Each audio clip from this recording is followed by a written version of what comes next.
إن الحمد لله نحمده ونستعينه ونستغفره ونعوذ بالله من شرور أنفسنا ومن سيئات أعمالنا من يهده الله فلا مضل له ومن يضلل فلا هادي له وأشهد أن لا إله إلا الله وحده لا شريك له وأشهد أن محمدا عبده ورسوله صلى الله تعالى عليه وعلى آله وصحبه وبارك وسلم.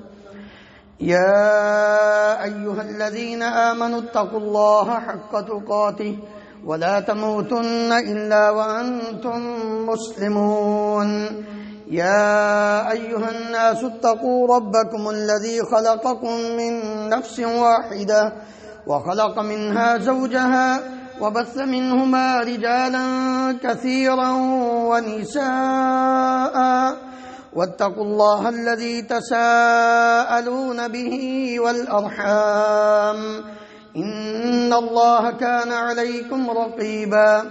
يا أيها الذين آمنوا اتقوا الله وقولوا قولا سديدا يصلح لكم أعمالكم ويغفر لكم ذنوبكم ومن يطع الله ورسوله فقد فاز فوزا عظيما.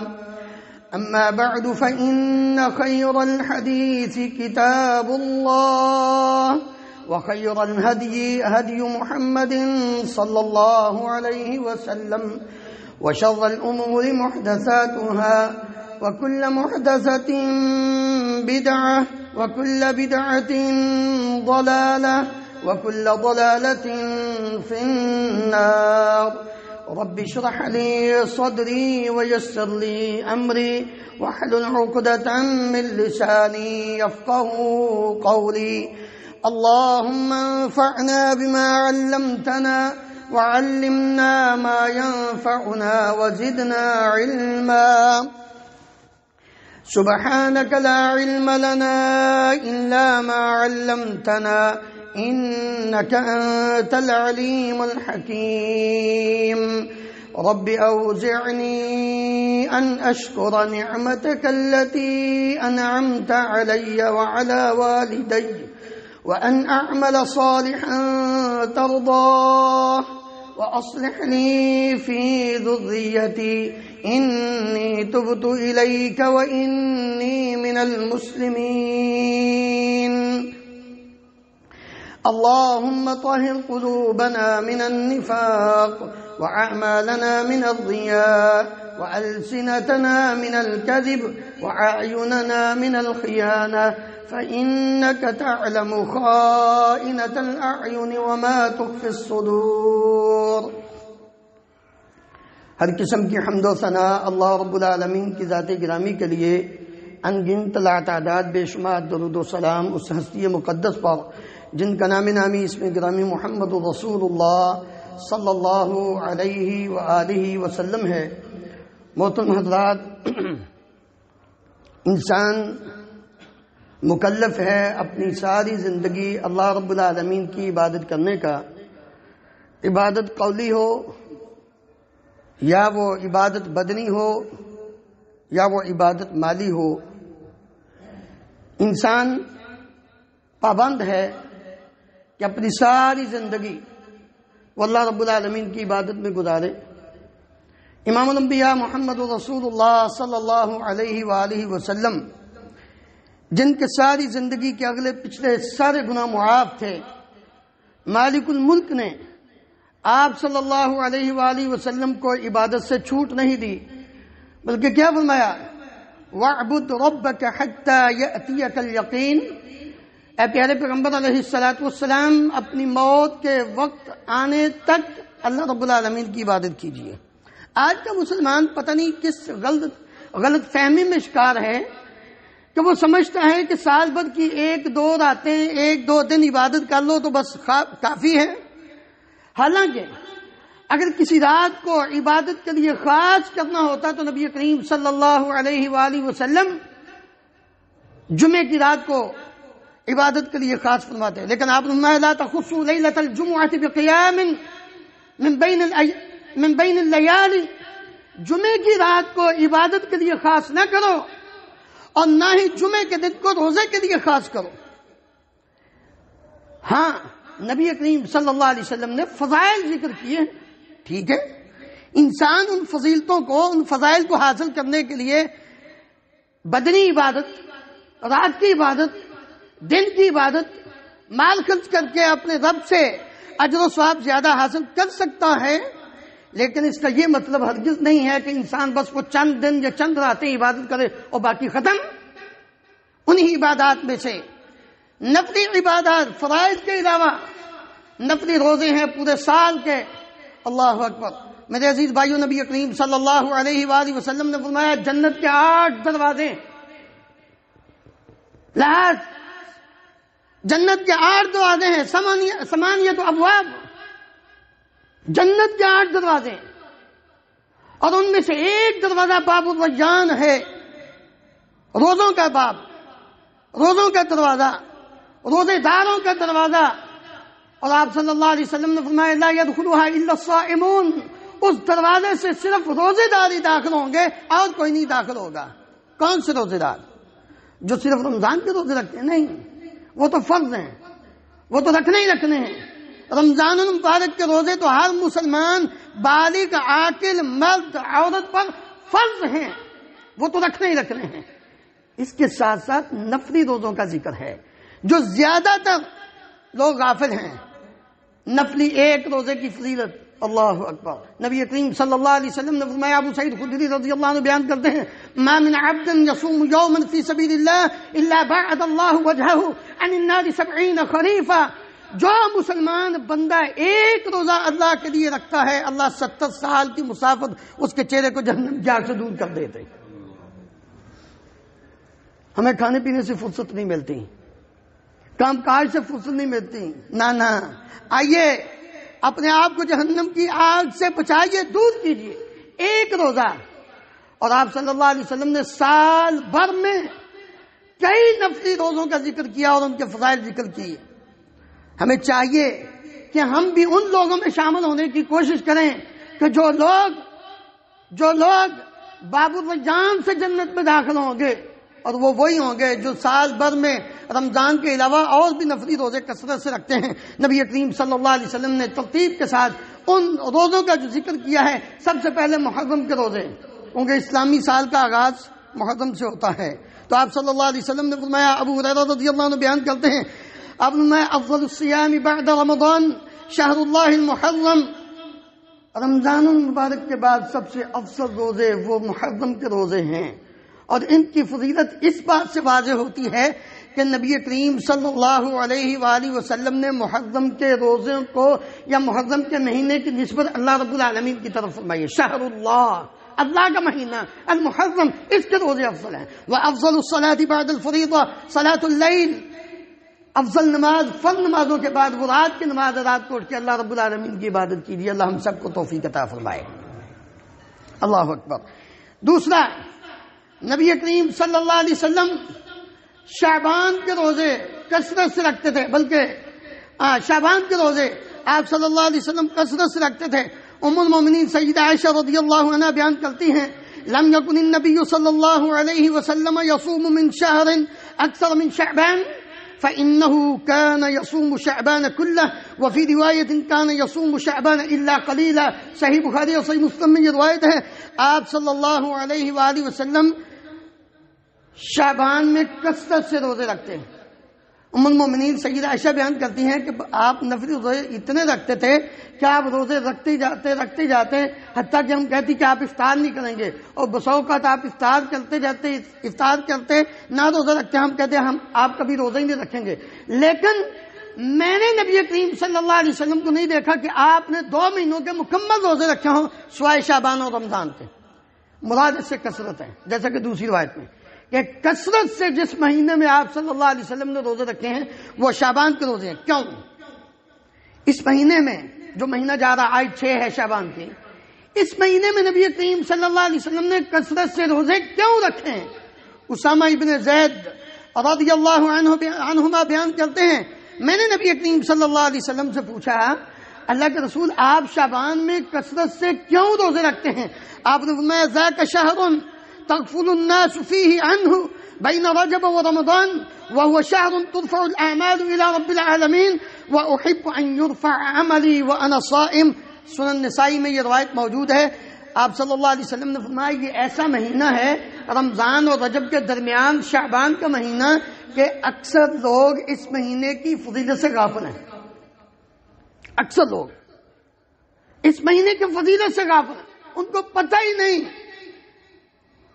ہوتا کیا ہے اس مہینے میں. آپ صلی اللہ علیہ وسلم نے فرمایا وَهُوَ شَهْرٌ, یہ ایسا مہینہ ہے ترفع الاعمال الى رب العالمین, اس مہینے میں اعمال رب العالمین کے ہاں پیش ہوتے ہیں. ہم نے صرف شب قدر کو ہی سمجھا ہوا ہے, شب رات کو سمجھا ہوا ہے کہ بس وہی ایک رات ہے, اور 15 شعبان ہی بس ایک دن ہے جس میں فضیلت ہے روزے رکھنے کی. بالکل غلط ہے. نبی کریم صلی اللہ علیہ وسلم نے پورے مہینے کے بارے میں فرمایا وَأَنَا أُحِبُّ أَن يُرْفَعَ عَمَلِي وَأَنَا صَائِمٌ, میں یہ بات پسند کرتا ہوں کہ میرا عمل جب اللہ کے ہاں پیش ہو تو میں روزے کی حالت میں ہوں. کیوں؟ ایک روزہ انسان کے چہرے کو, انسان کے وجود کو جہنم کی آگ سے 70 سال کی مسافت دور کر دیتا ہے. یہ وہ نبی کریم صلی اللہ علیہ وسلم جو امام الانبیاء ہے, جنہوں نے سب سے پہلے جنت کا دروازہ کھٹکھٹانا ہے, وہ ان کی یہ حالت ہے. اور آج کا مسلمان ذرا اپنے گریبان میں جان کر دیکھیں. اللہ اکبر. تیسرا, سال بھر میں جو نفلی روزے جن کی نبی کریم صلی اللہ علیہ وسلم نے ترغیب دلائی اور فضیلت بیان فرمائی, آپ نے عشرہ ذوالحج کے پہلے جو 10 دن ہیں ان کی فضیلت بیان کرتے ہوئے ان میں نیک اعمال کی فضیلت کو بیان کیا. عبداللہ ابن عباس رضی اللہ عنہما بیان کرتے ہیں, صحیح بخاری اور صحیح مسلم کی روایت, ما من ایام العمل الصالح فيها احب الى الله من هذه الايام, یعنی ایام العشر, کہ اللہ کے ہاں سب سے زیادہ محبوب عمل جو اللہ کو سب سے زیادہ پسند ہے وہ ذوالحج کے ان 10 دنوں میں پسند ہے. صحابہ نے پوچھا قیل ولا الجہاد فی سبیل اللہ, سال بھر میں جہاد فی سبیل اللہ بھی اللہ کو اتنا پسند نہیں؟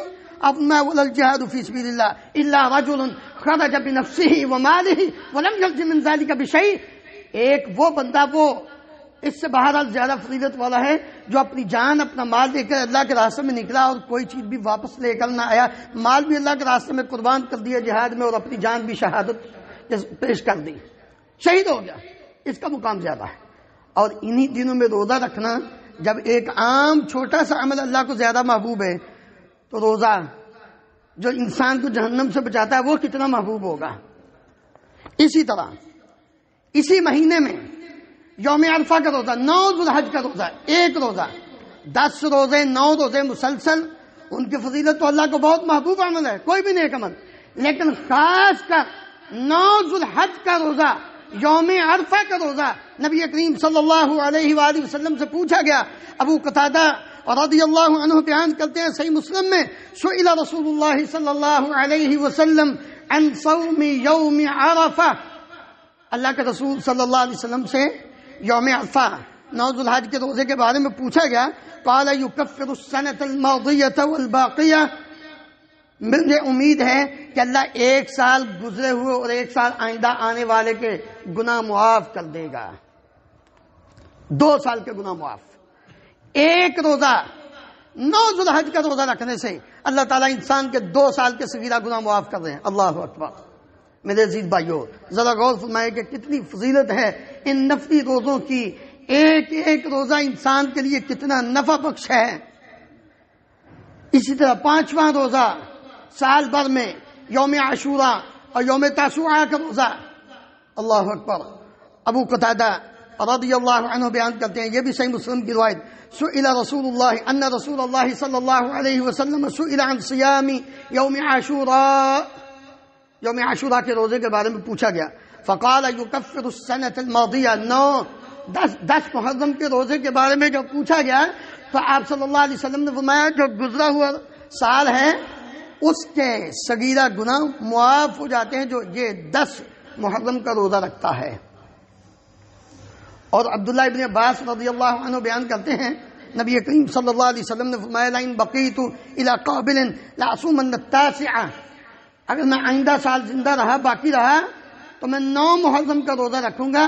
یعنی گویا کہ 9 اور 10 محرم کا روزہ رکھنے سے انسان کے گزشتہ سال کے گناہ معاف ہو جاتے ہیں۔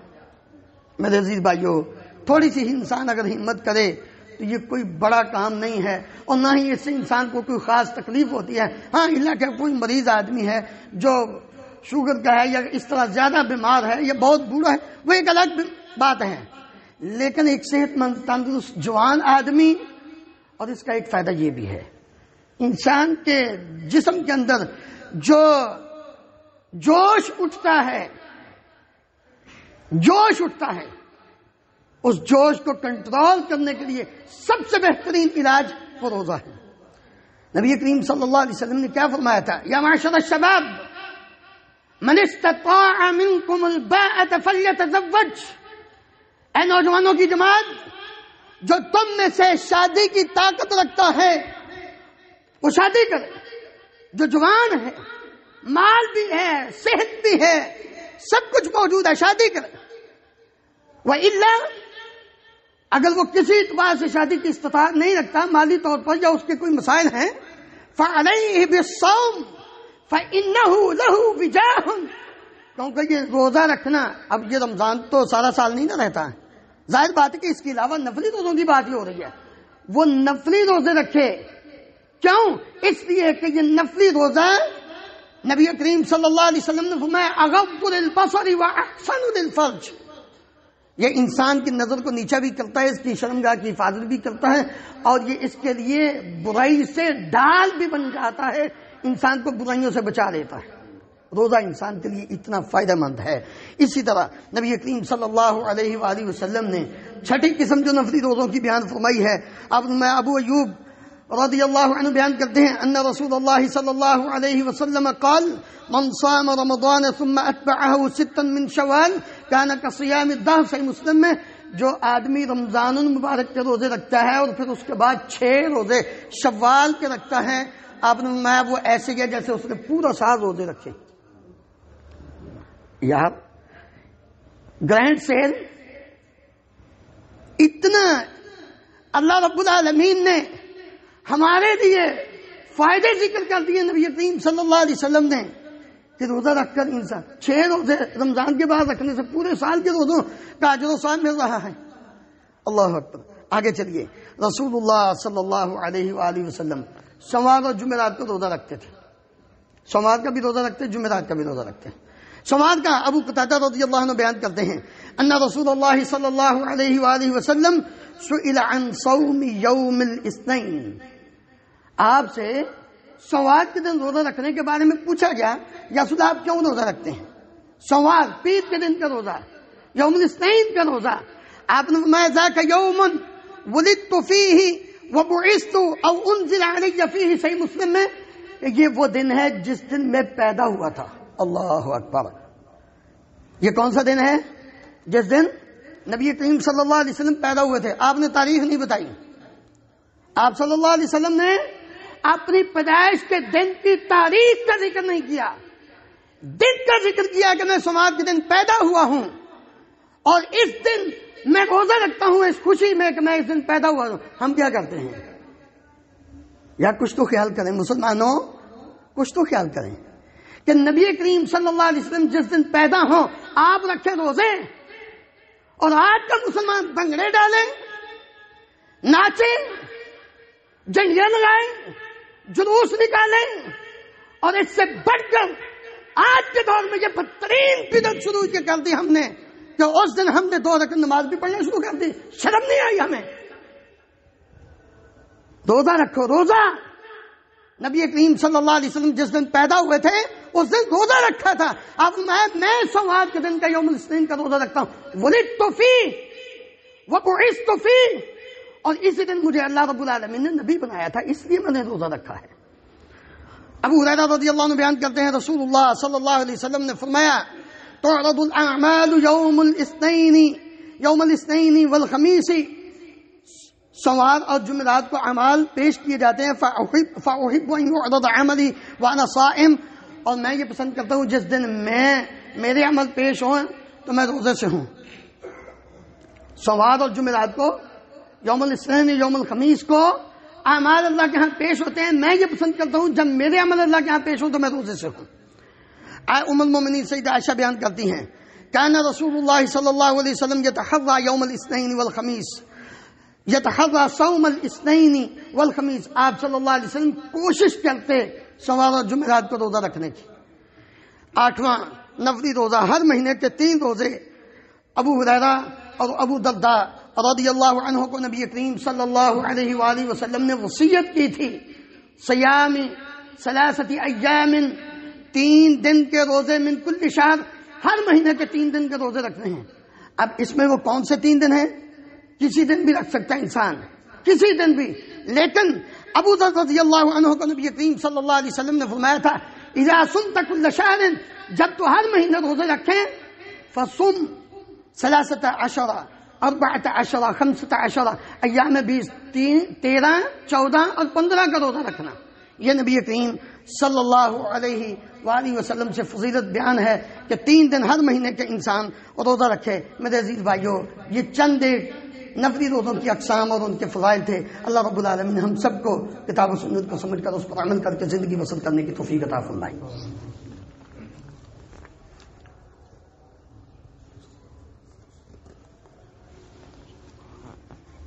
إن الحمد لله نحمده ونستعينه ونستغفره ونعوذ بالله من شرور أنفسنا ومن سيئات أعمالنا، من يهده الله فلا مضل له ومن يضلل فلا هادي له، وأشهد أن لا إله إلا الله وحده لا شريك له، وأشهد أن محمدا عبده ورسوله صلى الله تعالى عليه وعلى آله وأصحابه وبارك وسلم۔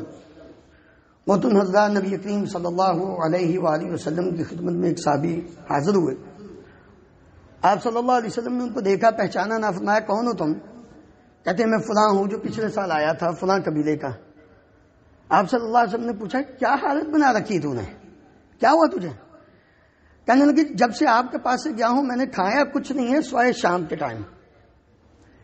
مطلب کیا تھا کہ میں روزہ ہی رکھتا جا رہا ہوں، یعنی مسلسل روزہ رکھتا جا رہا ہوں۔ اور ظاہر بات ہے انسان جب مسلسل روزہ رکھتا ہے تو کمزور تو ہوتا ہی ہے۔ آپ صلی اللہ علیہ وسلم نے فرمایا ایسا نہ کرو، ایسا نہ کرو، کوئی بندہ بھی اس کی طاقت نہیں رکھتا۔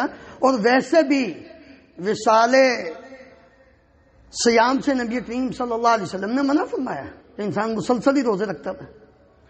آپ صلی اللہ علیہ وآلہ وسلم نے اسے کہا ایسا کرو، تم 1 دن روزہ رکھا کرو، 2 دن افطار کیا کرو۔ کہنے لگا نہیں جی میں تو زیادہ طاقت رکھتا ہوں۔ آپ صلی اللہ علیہ وسلم نے فرمایا اچھا چلو پھر ایسا ہے کہ تم 1 دن روزہ رکھو، 1 دن افطار کرو۔ خیر صوم صوم داود، سب سے بہترین روزہ وہ داود علیہ السلام کا روزہ ہے۔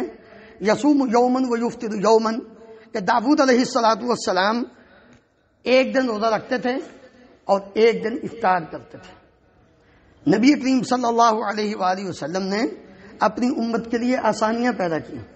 وہ صحابی کہتے ہیں میں کاش آپ صلی اللہ علیہ وسلم کی اس بات پر عمل کر لیتا تو میں 2 دن چھوڑتا، 1 دن روزہ رکھتا۔ آخر عمر میں مشکل ہو گیا تھا 1 دن روزہ رکھنا اور 1 دن افطار کرنا۔ اس لیے جب رخصت ہے، آپ اگر ہر مہینے کے 3 دن کے روزے رکھتے ہیں، من جاء بالحسنۃ فلہ عشر امثالھا، 1 رکھو گے 10 کے برابر اور 3 رکھو گے 30 کے برابر، پورے مہینے کے روزوں کے اجر و ثواب مل جائے گا۔ چلو زیادہ ہی آپ کو اللہ نے ہمت و طاقت دی ہے، سوار اور جمعرات کا رکھ لو، ٹھیک ہے۔